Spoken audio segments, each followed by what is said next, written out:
Hi, Ramnexus here. This is a follow-up to my last video. Is it good now? Why I now like Starfield.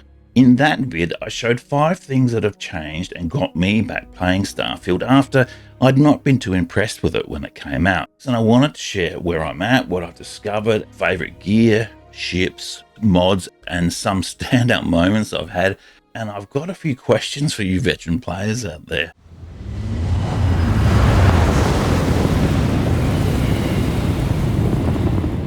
Since that last video, I've put in about 30 hours. I understand there's actually no level cap for Starfield, which is pretty cool. I've also collected about 500,000 credits, thanks, I think, in part to all those pack rat skills that I developed playing Fallout 4.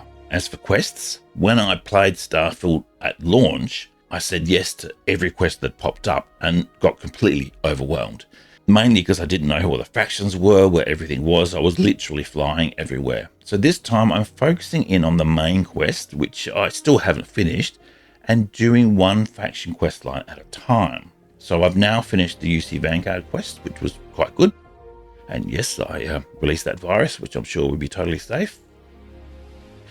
Now I'm doing the over-design quest to get that big Kepler class ship that I've heard about. So once that's done, I think I'll start the Freestar Collective quest line. Quick question though, are there any good quest chains that start from those mission terminals, or are they all just procedural quests? Let me know.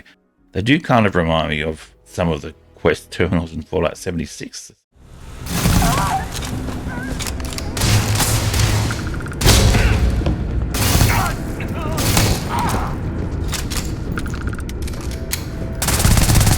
Weapons and combat.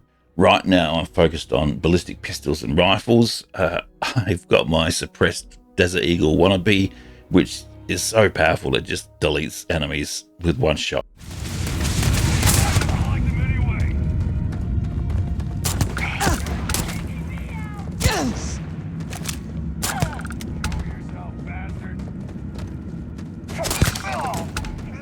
I was saving energy weapons for another playthrough, but then I found this absurdly powerful revolver at Vladimir's house. And this is an insanely overpowered, fully automatic revolver energy weapon. And that's a sentence I don't think I'd ever say. Combat overall is a bit on the easy side, I've got to say, especially against human opponents. I may need to raise the difficulty. I do like how the changing gravity between locations affects the dynamics of fights or combat. That's quite clever. As for spacesuits, I picked up the Mantis armor. I've mostly worn the Starborn Gravis suit. It's a DLC, free DLC from Bethesda. It provides so much protection, even more than the Mantis armor. It does feel a bit overpowered to get this right at the start, so I might put it aside to start modifying some other suits. Like this video if you're enjoying it, and consider subscribing if this content sounds interesting to you. Alright, thanks.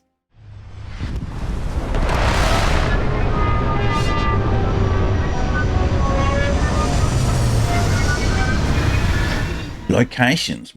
When it comes to locations, I'm a bit bummed out actually that most of the places I've found whilst exploring don't lead to new quests. They don't seem to build on existing stories or expand the game's lore at all. I also haven't seen much environmental storytelling, which is actually a strength of Bethesda in some of their previous games, so it's a bit of a shame. I mean, yeah, you can tell if a science outpost has been overtaken by pirates, but it's not much of a story, is it? I did really like the abandoned Crete research lab from right at the start of the game, the first lab you go to. It then stands to reason that this was once a secret UC facility.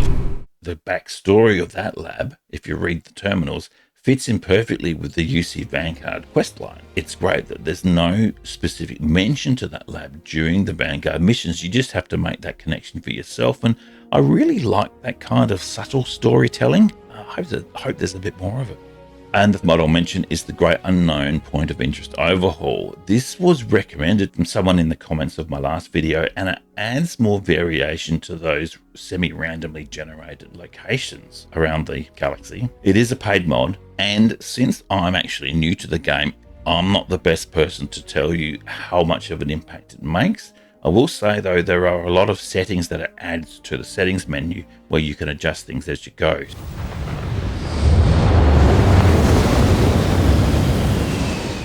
Let's get ready to disappoint everyone equally. I had a great random encounter recently where I got invited to a zero-gravity party in space. Party's just started. Should we shut off the grab? That was quite fun. There wasn't a lot to it, but it was a pretty clever role-playing touch to the game. Genuinely, purely by accident, I hit the right bumper button and let go of a grenade during the party, which led to a quick zero-G firefight, and the aftermath was, I don't know, something from Sicario. It was just horrible. Please let me know if there are any interesting quests, like one-off quests worth chasing, especially if they might be a bit hard to find, if I could easily miss them.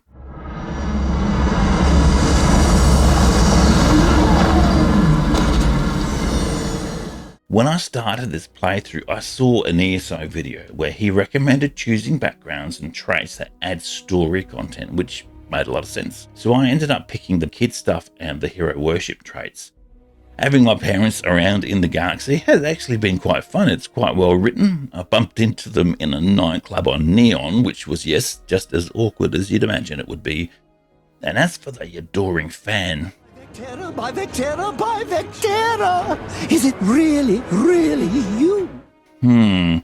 I'm not sure if there's more to him, but he went from being funny to sort of over the top, and now he just comes across as kind of troubled. I can't believe I get to stand near you, breathing the same air. I've got to have every molecule. And you don't seem to really learn anything about him. If there's some hidden quest for him, please let me know. He reminds me a bit of Conrad Werner. If you remember, he's your fan from the Mass Effect trilogy.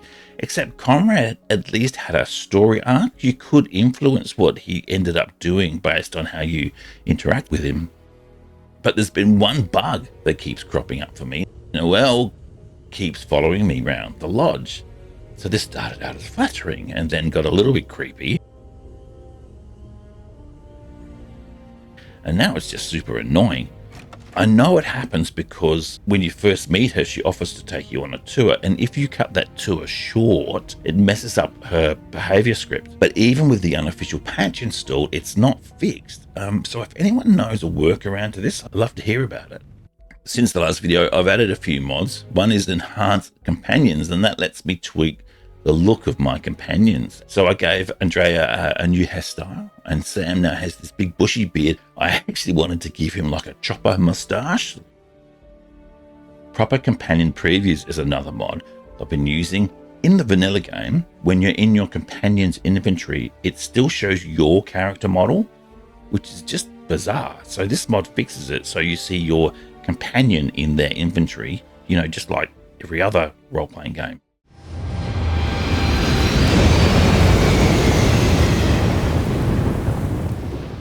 As for ships, I've been flying the Mantis, as I said, painting it bright yellow so I, don't accidentally trip over it in the dark or something.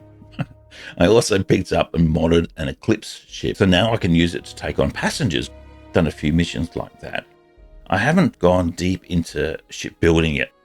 I also haven't built any outposts so far, which might surprise some people, but the same thing happened in Fallout 4. I skipped settlement building completely on my first run through of that game. It was just a run and gun playthrough, and then went deep into settlement building the second time I played it. And I think the same will happen with Starfield.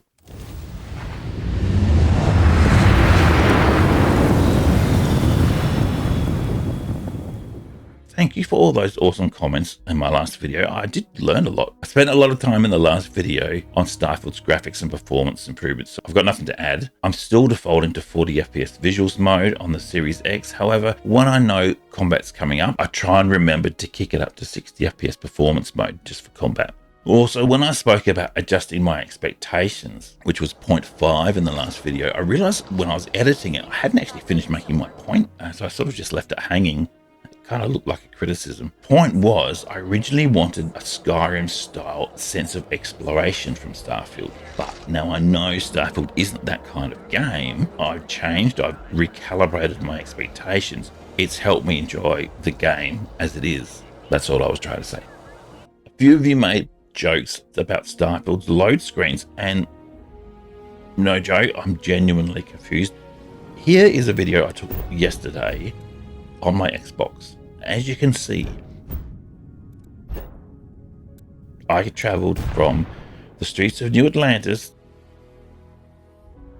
to Aquila City with a single load screen, which feels no different from fast traveling in Skyrim to me. Is there something I'm missing? My guess is this wasn't an option when the game first came out. Any long-time players out there, please let me know.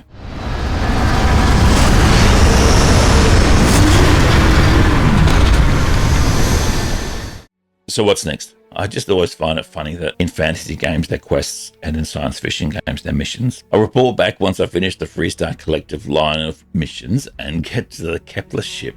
I've got a couple of Skyrim mod analysis videos in the works, and I've just about finished another video on what I think is the best PlayStation 5 game that deserves a second look. Please like this video if you enjoyed it, and subscribe if you're curious about the other videos I'm making.